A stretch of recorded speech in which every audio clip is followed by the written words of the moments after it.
What's good, guys? This week, the first photos from the James Webb Space Telescope, Mercury's diamond-rich surface, Brian Greene speaks with Biden's science advisor, Peter Singer speaks with Osher Günsberg, and Russia creates its own Instagram. Is this the best selfie ever? Yeah, I bet you take some great selfies, but they can't get better than this. This is a selfie from the James Webb Space Telescope's 18 mirrors, which are all collecting light from the same star at the same time. What star were they looking at? This beauty. And while it's a pretty run-of-the-mill star, sorry mate, it's the center stage for the first image taken by the telescope. See all the little dots under the star? That's not space dust on the lens, they're actually little galaxies. If this is just the start, we can't wait to see what other amazing photos this monumental telescope is going to take. I wonder, will it capture images of other life forms? Only time will tell.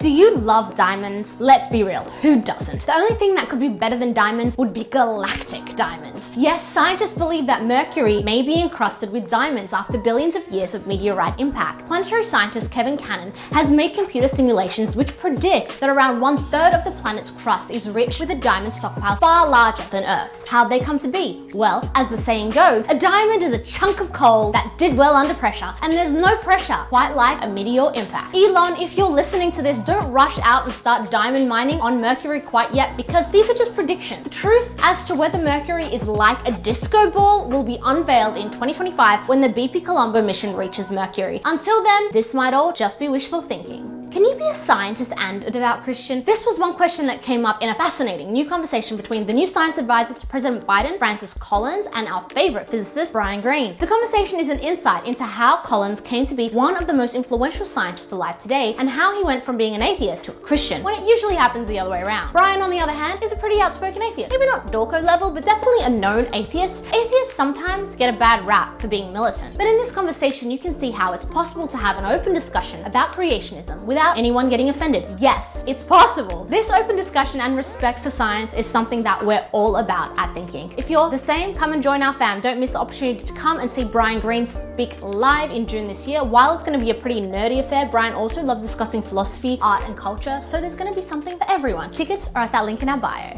Who's the most influential living philosopher today? Many people will tell you it's Peter Singer, a philosopher at Princeton who hails from Melbourne. Why is he so influential? Well, before his 1975 book Animal Liberation, animal welfare wasn't really a thing. People saw animals like pieces of meat who didn't deserve any protection or help. Now, thankfully, there are laws in place that mean that people can't torture or mistreat animals without risking jail. Also, his book put plant-based diets on the map. For Peter, plant-based diets were reserved for rabbits only. Apart from animal rights, Peter has been extremely influential in the effective altruism movement, which is all about creating a better world by giving some of your disposable income to people who really need it. If you're interested in Peter's work, check out 2 new podcasts that he recorded recently, one with Osher Günsberg and one with Sarah Wilson. They're the perfect accompaniment to your afternoon stroll or your morning commute. And of course, there's nothing like seeing someone talk in person, so come along to our shows in Sydney, Brisbane, or Melbourne, or our virtual event next week. Tickets are at that link in our bio.